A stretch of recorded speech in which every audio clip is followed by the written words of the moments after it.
Students, in today's lecture, we are going to discuss foreign exchange market.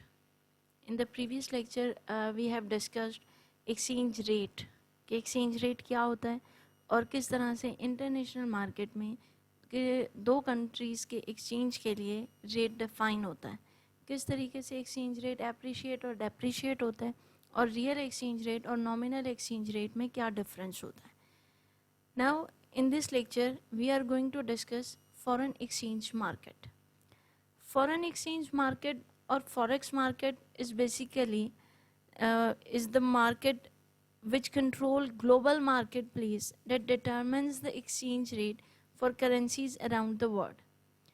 Participants in the foreign exchange market are able to buy, sell, exchange, and speculate on currencies. Currencies in the forex market are always traded in pairs, so the value of one of the currencies in that pair is relative to the value of the other. Say for example, if we say rupees 164.50 are required to buy $1 of US dollar, then we are saying that the pair of the currencies is the Pakistani rupee and the US dollar. What are the different financial instruments deal in the financial market? Basically financial market जो है वो different financial instruments के साथ work कर रही होती है. These can be shares, bonds, bank accounts और foreign currency denominated financial instrument भी international financial market में carry हो रहे होते हैं. अब जो one of the most unique feature of forex market is that it's comprised of a global network of financial centers that transact 24 hours a day with different instruments in different currencies. So that it provides a large area to play for the traders. अब financial market में number of currencies हैं, number of instruments हैं जो work कर रहे हैं, जिनमें transactions हो रही हैं. तो बीइंग अ ट्रेडर आपके लिए उतना ही बड़ा ग्राउंड है जिसमें आप प्ले कर सकते हो, जिसमें आप अपने बिजनेस को कैरी कर सकते हो और बिजनेस की प्रॉफिटेबिलिटी को इम्प्रूव कर सकते हो.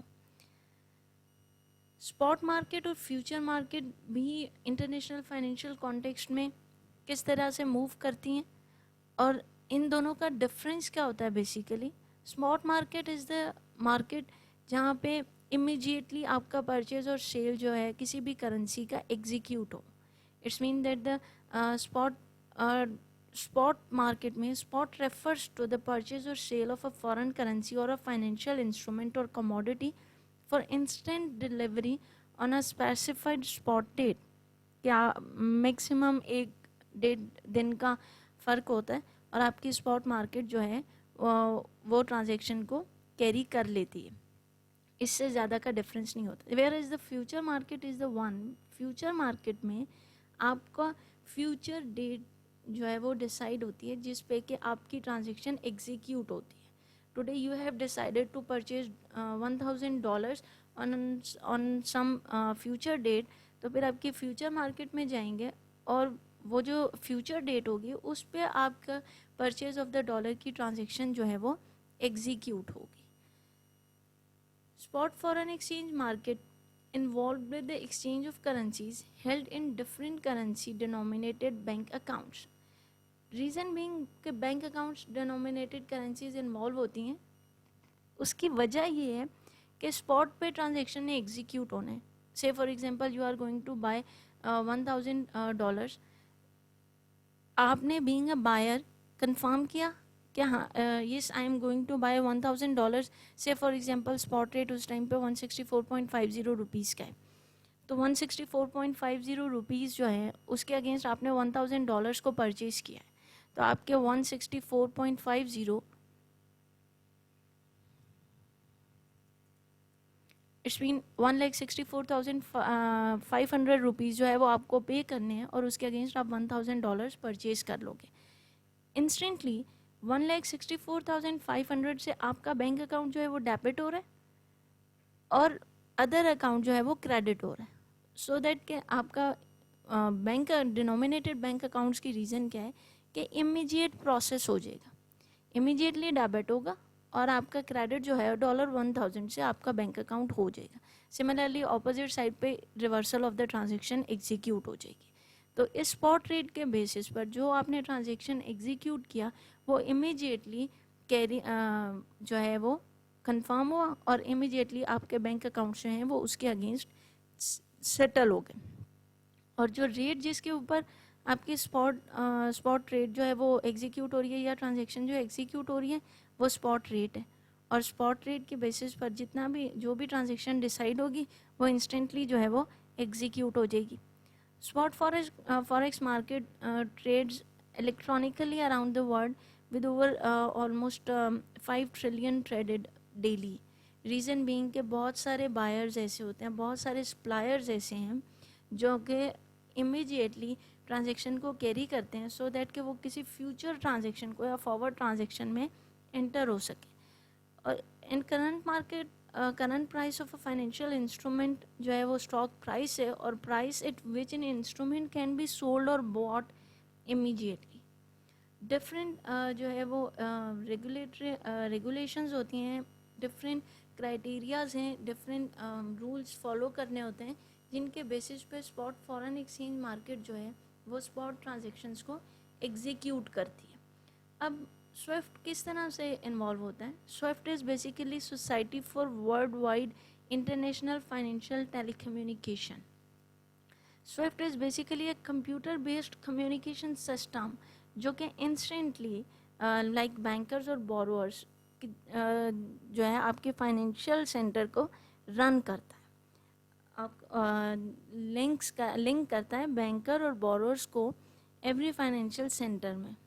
स्विफ्ट के थ्रू क्या होता है कि आपकी जो स्पॉट ट्रांजैक्शन है वो इंस्टेंटली सेटल डाउन हो जाती है।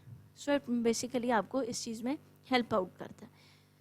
अब डायरेक्ट इंटरबैंक लेवल क्या होता है और इनडायरेक्ट इंटरबैंक लेवल क्या होता है? Direct means that there is no intermediary between the two, where is indirect is there is an intermediary between the to.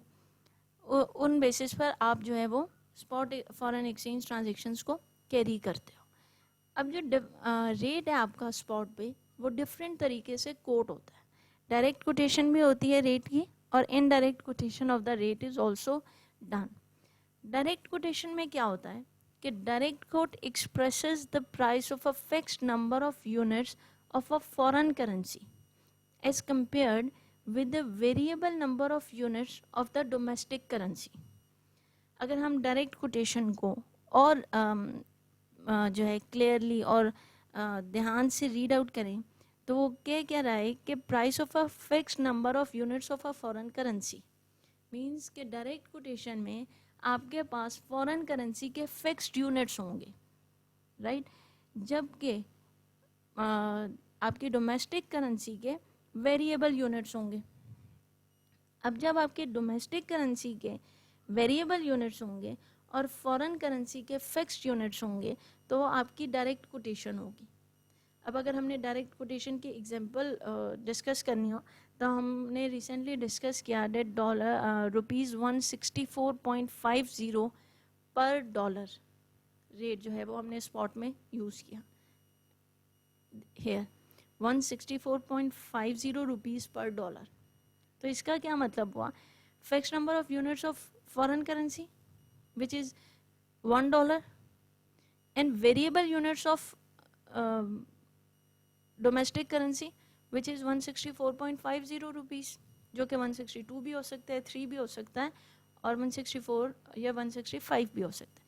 इसका मतलब variable means the changing digit, variable units of domestic currency and fixed unit of foreign currency.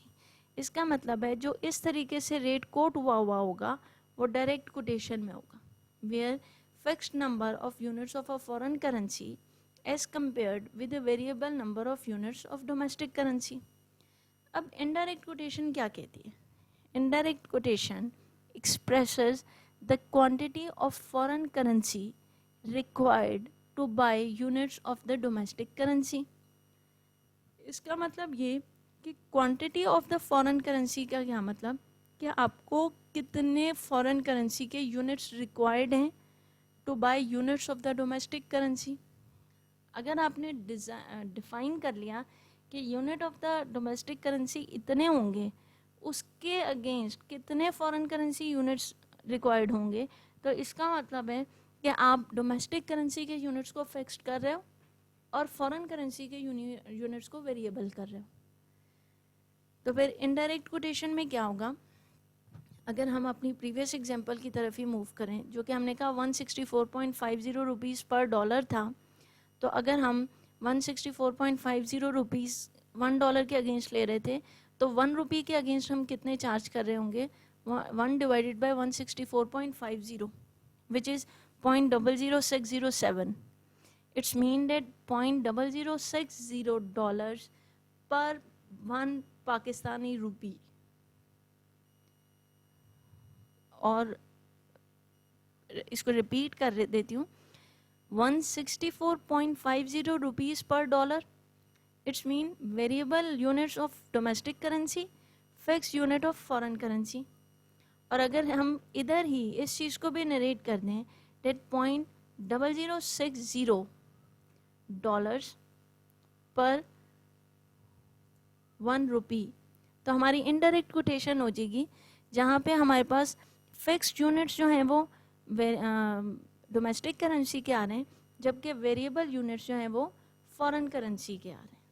This is the basic difference between the direct quotation and the indirect quotation.